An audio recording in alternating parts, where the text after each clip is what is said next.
dear student, today in this video program I am going to provide you two numerical problems. One problem, it is related with calculation of electric field, while the other problem, it is related to calculation of force, torque, and this problem is related to electric dipole system. So let us see how will you solve question number 1. Solution. Question number 1, it is telling that find electric field at the center of a uniformly charged semicircular arc of radius r and linear density lambda. Question 1 ये कह रहा है कि एक semi circular arc है और वह जो सेमी सर्कुलर आर्क है उसकी रेडियस दी हुई है r और वह आर्क यूनिफॉर्मली चार्ज है और उसके लिए लीनियर डेंसिटी ऑफ चार्ज की वैल्यू लैम्डा है। और ऐसे सेमी सर्कुलर आर्क के चलते सेंटर पर इलेक्ट्रिक फील्ड इंटेंसिटी की वैल्यू को कैलकुलेट करना है। So how will you do this job? Let us see this figure represents an arc. See here, this is the arc. Let O, this point O, it represents its center. Now, to calculate the electric field intensity due to this semicircular arc, its radius is given, it is equal to r. We will consider an element of this arc. So let us see. We take an element. You see, this element is marked by PQ and let its length is dl. Now we are going to join these 2 points P and Q with the center O. See here, we are joining. Now see, this arc PQ, it is sustaining a certain angle at the center O. Just see here, we assume that this line makes an angle theta and the angle swept out by this arc PQ at the center O, let it is d theta. It is d theta. Now firstly we will try to calculate the value of electric field at the point O due to this element PQ. See here, charge is not given for this element, its length dl is given and the linear density of charge, it is lambda. So imagine the charge which appears on this element is dq. Certainly this dq will be equal to lambda into dl. Now try to calculate the value of electric field intensity due to this element at the center O. Let it is dE. So if it is dE, then we can write dE equals to 1 by 4 pi epsilon naught into charge, that is dq, and it is equal to lambda dl, and the distance is already it is given, the radius is r, certainly it will be equal to r square. Now see here, what will be direction of DE? This DE will act along this direction. See here, this is the direction of DE. Now if this angle is theta, from geometry this angle will also be equal to theta. Now we are going to resolve this vector DE along two mutually perpendicular direction. अगर इस vector DE को हम दो mutually perpendicular direction में इसको resolve करें, तो इस DE का इधर वाला जो कंपोनेंट होगा, तुम देख सकते हो, ये आएगा DE cos थीटा, और इस DE का जो वर्टिकल डायरेक्शन में कंपोनेंट आएगा, सीधे नीचे वर्टिकली डाउनवर्ड डायरेक्शन में जो कंपोनेंट आएगा, ये पॉइंट ओ है, और ये जो कंपोनेंट होगा it will come DE sin theta. अब ध्यान देना है कि इस पॉइंट O पर जो नेट इलेक्ट्रिक फील्ड एग्जिस्ट करेगा वह इस कंपोनेंट के चलते, क्योंकि सिमेट्री के चलते ये जो कंपोनेंट है D cos थीटा ये कैंसिल हो जाएगा, और इस D sin थीटा के चलते ही इस पॉइंट O पर नेट इलेक्ट्रिक फील्ड मिलेगा. इसलिए डायरेक्टली हम लोग क्या करते हैं, E नेट, तो E नेट जो है इसको कैलकुलेट करने के लिए हम लोग क्या करें भाई, यह जो फंक्शन है integral D sin theta DE sin theta, यानी इस फंक्शन को हम लोग इंटीग्रेट कर दें. अब इंटीग्रेट करेंगे तो इसकी लिमिट क्या होगी, इसकी जो लिमिट होगी इसको हम लोग 0 से पाई तक कर दें, क्योंकि एक सर्किल के पूरे सेंटर पर 360 होता है और ये सेमी सर्किल है, तो 0 से पाई तक इसको हम लोग इंटीग्रेट करेंगे. और इस तरह से इसको हम लिखेंगे इंटीग्रल 0 to पाई, और D की वैल्यू यहाँ देखो दिया हुआ है lambda DL by 4 pi epsilon not into R square into sine of theta. अब एक बात देखा जाए कि यहां ये जो आर्क है PQ और ये एंगल है D थीटा, तो ये बात तुम लोग जानते हो कि एंगल जो होता है बराबर होता है arc divided by radius, arc PQ divided by radius. यानी हम इसको लिख सकते हैं D theta is equal to PQ की वैल्यू DL के बराबर है, यानी DL डिवाइडेड बाई R, और इस तरह से यहाँ से जो DL की वैल्यू होगी वह कितना होगा, R इंटू D थीटा.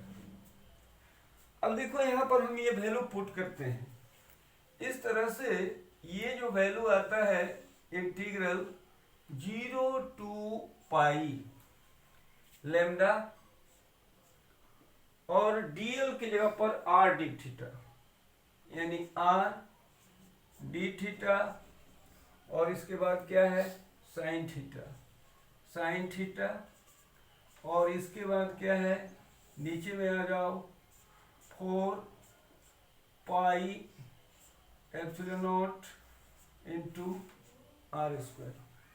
अब एक R ये जो है इससे कैंसिल आउट होगा, और इसको हम लोग बाहर निकाल दें, और इसको बाहर निकाल दें तो हमें क्या मिलेगा, यहाँ पर लैम्डा जो है इसको बाहर निकाल दिया जाए, lambda divided by 4 pi epsilon not into R, lambda divided by 4 pi epsilon not into R, और इंटीग्रल कितना होगा 0 से पाई की ओर, और ये कितना होगा साइन थीटा डी थीटा। अब ऐसा करते हैं, इसको हम लोग तोड़े, ये वैल्यू मिलेगा तुमको lambda divided by 4 pi epsilon not into R, और अगर साइन थीटा को इंटीग्रेट किया जाए तो क्या मिलेगा माइनस कॉस थीटा। इस तरह से हम यहाँ लिखेंगे कितना माइनस कॉस थीटा, और ये हुआ 0 to पाई। पुनः इसको हम लोग सॉल्व करें, और ये आएगा lambda by 4 pi epsilon not into R, और इस माइनस को बाहर निकाल दिया जाए, कॉस थीटा मिलेगा। अब लिमिट रखो, क्या मिलेगा cos pi minus cos 0 degree. अब इस वैल्यू को हम लोग निकालें, ये कितना होगा, this will come cos pi, क्या नहीं आ रहा है। अच्छा इधर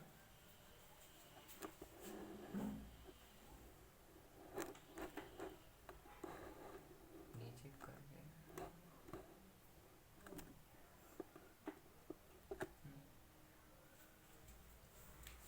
so it will come cos pi, that is minus 1 cos 0 1 minus 1 minus 1, that is minus 2, and here minus lambda, that you will get 2 lambda divided by 2 lambda divided by 4 pi epsilon naught into r। 2 से इसको कटा दिया जाए, और इस तरह से जो फील्ड हमको मिलता है वह कितना होगा भाई, E बराबर lambda by 2 pi epsilon not into R. This is the required answer.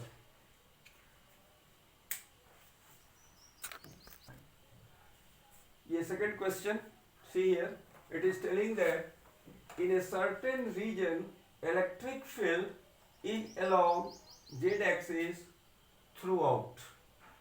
कहता है कि एक 3D रीजन है, और उस 3D रीजन में एक इलेक्ट्रिक फील्ड एग्जिस्ट कर रहा है, और वह जो इलेक्ट्रिक फील्ड एग्जिस्ट कर रहा है सिर्फ और सिर्फ जेड एक्सिस के along. The magnitude of electric field is not constant, यानी ये क्वेश्चन कर रहा है कि जो भी इलेक्ट्रिक फील्ड एग्जिस्ट कर रहा है उसकी मैग्नीट्यूड फिक्स नहीं है, it is varying, but increases uniformly along positive z direction at the rate of 10 to the power 5 Newton per coulomb per meter. What are the force and torque experienced by a system having total dipole moment as 10 to the power 5 coulomb meter in z direction? ये कहता है कि एक electric field exist कर रहा है, तुम देख सकते हो। We have drawn a cartesian coordinate system by taking O as the origin, this is OY direction and this is OZ direction। अब इस क्वेश्चन के अनुसार Z डायरेक्शन में इलेक्ट्रिक फील्ड एग्जिस्ट कर रहा है, लेकिन यह जो इलेक्ट्रिक फील्ड है वह कांस्टेंट नहीं है, बल्कि इट इज वेरिंग, यानी यह डिस्टेंस के accordingly with respect to distance यह जो इलेक्ट्रिक फील्ड है वह बढ़ रहा है। This electric field is increasing with respect to the distance. चूंकि ये दे रहा है 10 to the power 5 न्यूटन पर कूलम पर मीटर, यानी 1 मीटर दूरी पर के अंतराल पर जो फील्ड है उसकी वैल्यू इतने से इंक्रीज कर जा रही है। यही क्वेश्चन है। अब कह रहा है कि अगर एक इलेक्ट्रिक डाइपोल सिस्टम को जिसका टोटल डाइपोल मोमेंट की value 10 to the power 5 coulomb metre in Z direction, यानी जो डाइपोल होगा निश्चित रूप से वह डाइपोल भी जेड डायरेक्शन में ही रखा गया है, क्योंकि इसका जो डाइपोल मोमेंट की वैल्यू है वो जेड डायरेक्शन के अलोंग ही कार्य कर रहा है, स्पष्ट रूप से क्वेश्चन में दिया हुआ है। इन तमाम परिस्थितियों में तुम्हें फोर्स निकालना है और टॉर्क निकालना है। ऐसी सिचुएशन जहां पर एक इलेक्ट्रिक डाइपोल सिस्टम हो और फील्ड वेरी करता हो डिस्टेंस के रेस्पेक्ट में, तो ऐसे सिचुएशन में फोर्स को कैलकुलेट करने के लिए एक फार्मूला तुम लोगों को बताने जा रहे हैं, and this formula is F is equal to Pz into del E by del Z। अब गौर से देखना है, हमने ये Pz लिखा। What is this Pz? This Pz means dipole moment along Z direction। क्योंकि ये तो क्लियर है कि डाइपोल सिस्टम Z डायरेक्शन में ही रखा है, इसलिए हमने Pz लिख दिया, और ये Pz की वैल्यू भी दी हुई है। और ये भी कह रहा है कि फील्ड का जो वेरिएशन है यानी del E by del Z, यानी डिस्टेंस के अकॉर्डिंगली डिस्टेंस के रिस्पेक्ट में जो फील्ड का वेरिएशन हो रहा है वह इस वैल्यू से हो रहा है, यानी del E by del Z की वैल्यू भी दी हुई है। बड़ी आसानी से फोर्स तुम निकाल सकते हो। तो भाई फोर्स बराबर क्या हुआ, ये फोर्स चूंकि Pz की वैल्यू यहाँ पर देख सकते हो, it is already given 10 to the power 5 and del E by del Z ये वैल्यू दिया हुआ है 10 to the power 5, ये भी 10 to the power 5 और ये भी 10 to the power 5, यानी हम लिख दिए 10 power 5। अब तुम फोर्स आसानी से निकाल सकते हो। 10 to the power 5 into 10 to the power 5 कितना होगा भाई, 10 to the power 10, इतना न्यूटन फोर्स हो जाएगा। अब कह रहा है कि इस पर टॉर्क कितना लगेगा, यानी जो डाइपोल रखेंगे इस सिचुएशन में, तो जो डाइपोल होगा उस पर जो टॉर्क लगेगा उसकी वैल्यू कितनी होगी। अब एक बात ध्यान देने वाली है कि फोर्स की ये वैल्यू पॉजिटिव आ रही है, P जो है जेड डायरेक्शन में कार्य कर रहा है, यानी डाइपोल मोमेंट वह जेड डायरेक्शन में कार्य कर रहा है।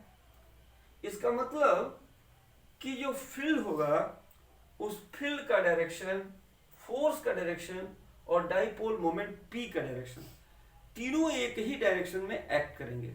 और यदि यह स्थिति है तो टॉर्क अगर निकालना चाहो तो tau is equal to P E sine theta होता है।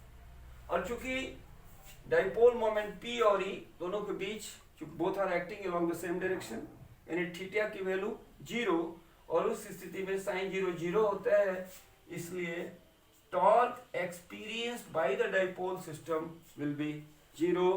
Okay, thanks.